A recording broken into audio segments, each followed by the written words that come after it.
मेरे प्रिय बच्चों, तुम हर दिन इस दुनिया में देखते हो कि कितनी उथल पुथल है। कोई किसी से नाराज, कोई किसी को बदलना चाहता है, कोई इस समाज को सुधारने में लगा है, तो कोई अपने हालातों से लड़ रहा है। पर क्या कभी तुमने खुद से यह सवाल पूछा है कि इस सबके बीच तुम खुद अपने भीतर क्या अनुभव कर रहे हो?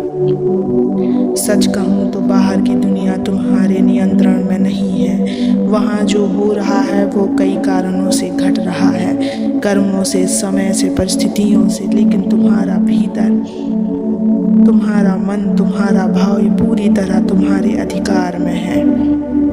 बच्चे, मैं आज तुम्हें इसी सत्य को समझाने आया। इस सत्य को पूरा सुनने से पहले इस चैनल को सब्सक्राइब कर लेना, इस वीडियो को लाइक कर देना और कमेंट में हर हर महादेव लिखकर अपनी परेशानियां लिख देना। मैं तुम्हारी परेशानियों को अवश्य सुनूंगा। बच्चों, तुम जब परेशान होते हो तो सोचते हो कि कोई बाहर की चीज़ ठीक हो जाए, नौकरी मिल जाए, लोग बदल जाए, समाज सुधर जाए, सरकार कुछ अच्छा कर दे। पर बच्चे, अगर तुम्हारा भीतर अशांत है तो बाहर कुछ भी अच्छा हो जाए, तुम्हें शांति नहीं मिलेगी। मैंने तुम्हें जीवन दिया है एक अवसर की तरह, और उस जीवन का केंद्र तुम्हारा भीतर है। जब तुम क्रोधित होते हो तब क्या बाहर का शोर बढ़ता है या भीतर की आग? जब तुम उदास होते हो तब क्या दुनिया रोती है या तुम्हारा मन भारी होता है? जब तुम प्रेम करते हो तब क्या पेड़ पौधे झूमते हैं या तुम्हारे हृदय खिल उठता है? तो फिर समझो, सारा खेल भीतर का है। शांति बाहर खोजने जाओगे तो वहाँ हर बार एक नया द्वार मिलेगा, कभी बंद, कभी अधूरा, कभी भ्रमपूर्ण। पर जब तुम अपने भीतर उतरना शुरू करोगे तब वहाँ हर बार एक नया प्रकाश मिलेगा, स्पष्ट, गहरा और शांत। लोग अक्सर कहते हैं दुनिया बुरी हो गई है, पर मैं कहता हूँ दुनिया नहीं, तुम्हारा दृष्टिकोण थका हुआ है। लोग कहते हैं समाज बदलना चाहिए, मैं कहता हूँ पहले तुम खुद से ईमानदार बनो। क्या तुमने कभी सुबह उठकर अपने मन को देखा है? क्या तुम जानते हो कि वहाँ कितने डर हैं, कितनी लालसाएं और कितनी अधूरी इच्छाएं हैं? और क्या तुमने उन्हें स्वीकार किया है?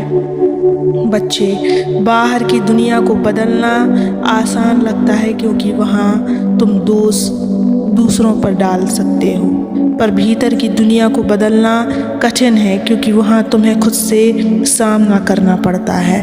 पर वही सच्ची यात्रा है। तुम अगर अपने मन को शांत कर लो तो तुम्हारा संसार स्वतः शांत हो जाएगा। तुम अगर अपने भीतर प्रेम जगा लो तो तुम्हें चारों ओर का माहौल बदला हुआ दिखेगा। तुम अगर क्षमा करना सीख जाओ तो तुम्हारे संबंधों में मिठास लौट आएंगी। और जब तुम अपने विचारों को शुद्ध कर लोगे तो तुम्हारा जीवन एक तप बन जाएगा। बाहर की दुनिया को कोई महाशक्ति एक क्षण में बदल सकती है, लेकिन तुम्हारे भीतर की दुनिया उसे बदलने की शक्ति सिर्फ तुम्हारे पास है, और वही तुम्हारा सच्चा धर्म है। अपने भीतर झांकना, अपने मन को समझाना उसे साधना है। अगर तुम रोज़ थोड़ा समय अपने लिए निकालो, अपने मन को, चुप्पी को सुनो, अपने भीतर की बेचैनी को महसूस करो और फिर शांत श्वासों के साथ उसे अपनाओ, तो धीरे धीरे तुम पाओगे कि एक अद्भुत मौन तुम्हारे भीतर उतरने लगा है। यही मौन तुम्हारी सच्ची शक्ति है, और यही मौन तुम्हारी शांति है, और यही मौन तुम्हारा शिव तत्व है। बच्चे, ध्यान रखो, शांति किसी योगा क्लास से नहीं आएगी, ना ही किसी तीर्थ यात्रा से। शांति आएगी जब तुम अपने विचारों से मित्रता कर लोगे, जब तुम अपनी भावनाओं को दबाओगे नहीं, उन्हें समझोगे, जब तुम अपने भीतर झूठ को खत्म कर सच्चाई को जगह दोगे। बच्चों, मैं तुम्हारे साथ हमेशा हूँ, तब भी जब तुम संसार में उलझे हो, और तब भी जब तुम अपने भीतर उतरते हो। पर जब तुम अंदर की यात्रा पर निकलते हो तो मेरा आशीर्वाद सिर्फ साथ नहीं देता, वह तुम्हारे भीतर प्रकाश बनकर जलता है। अब निर्णय तुम्हारा है, तुम चाहो तो दुनिया को कोसते रहो या फिर आज से, अभी से अपने भीतर की दुनिया को बदलना शुरू कर दो। बच्चों, तुम्हारा मन बहुत चंचल है, वो हर वक्त किसी न किसी चीज़ में उलझा रहता है, कभी भविष्य की चिंता में और कभी अतीत की गलती में, तो कभी दुनिया को बदलने की जिद में। पर क्या तुमने एक पल ठहर कर ये सोचा है कि जो शांति तुम बाहर ढूंढते फिर रहे हो वो तो तुम्हारे भीतर ही मौजूद है। तुम्हारे भीतर एक शिव है जो मौन है, जागृत है, प्रेममय है, लेकिन तुम्हारा मन इतना शोर करता है कि उस शिव की आवाज़ तुम तक पहुंच ही नहीं पाती है। बच्चे, शांति कोई लक्ष्य नहीं है जो किसी मंजिल पर मिलती हो। शांति एक स्थिति है, एक अनुभव है जो तभी आता है जब तुम भीतर उतरते हो और खुद से मिलते हो। बाहर जो है वह अस्थायी है, कभी तारीफ मिलेगी, कभी आलोचना, कभी सफलता मिलेगी तो कभी हार, कभी लोग साथ होंगे तो कभी अकेले रह जाओगे। लेकिन अगर तुम्हारा भीतर स्थिर है तो कोई भी तूफान तुम्हें डिगा नहीं सकता। यही तो ध्यान का रहस्य है, यही तो तपस्या की सार्थकता है और यही तो मेरी साधना का मूल है। भीतर के शिव को जागृत करना। तुम हर रोज किसी को बदलने की कोशिश करते हो, यहाँ तक कि खुद के चेहरे को भी, पर क्या कभी अपने मन को बदलने का प्रयास किया? बाहर का परिवर्तन तभी टिकाऊ होगा जब अंदर का निर्माण सशक्त होगा।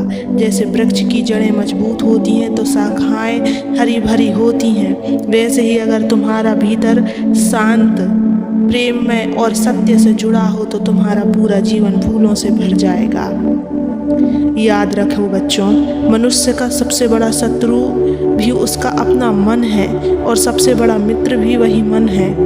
बस अंतर इतना है कि क्या तुमने उसे साधा है या वह तुम्हें भटका रहा है।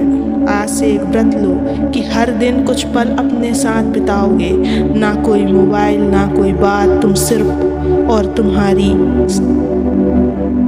अपना मन। शांत बैठो, आंखें बंद करो और भीतर उस प्रकाश को अनुभव करो जो हमेशा से तुम्हारे साथ है। बच्चे, जब तुम भीतर की यात्रा पर निकलोगे तो शुरू में अंधेरा लगेगा, पुराने जख्म दिखेंगे, डर उठेगा, कुछ आंसू भी गिर सकते हैं, पर घबराना मत। ये सब कुछ तुमसे बाहर निकलना चाहता है ताकि तुम सच्चे रूप में हल्के हो सको। यदि आत्मशुद्धि है, यही आत्मा का स्नान है, और जब ये हो जाएगा तो तुम पाओगे कि अब बाहर की कोई बात तुम्हें परेशान नहीं करती, अब कोई आलोचना तुम्हारा चैन नहीं छीन सकती, अब कोई असफलता तुम्हारे आत्मसम्मान को नहीं गिरा सकता, क्योंकि अब तुम बाहर से नहीं अपने भीतर के शिव से जुड़े हो। और जिसने शिव को पा लिया उसके लिए संसार की कोई भी परिस्थिति बाधा नहीं बन सकती। आज से बाहर की नहीं, भीतर की दुनिया को सुधारो, क्योंकि सच्ची शांति ना तो किसी मंदिर में है, ना किसी पर्वत पर, वो तो तुम्हारे मन के मौन में छिपी है। अब उठो, अपने मन के द्वार पर दीपक जलाओ, अपने भीतर के अंधकार को प्रेम से गले लगाओ और खुद से कहो, हे शिव, अब मैं अपने भीतर उतर रहा हूँ ताकि तुझसे जुड़ सकूँ, शांति पा सकूँ और फिर इस संसार में तेरा बांट सकूँ। सदा खुश रहो। ओम नमः शिवाय।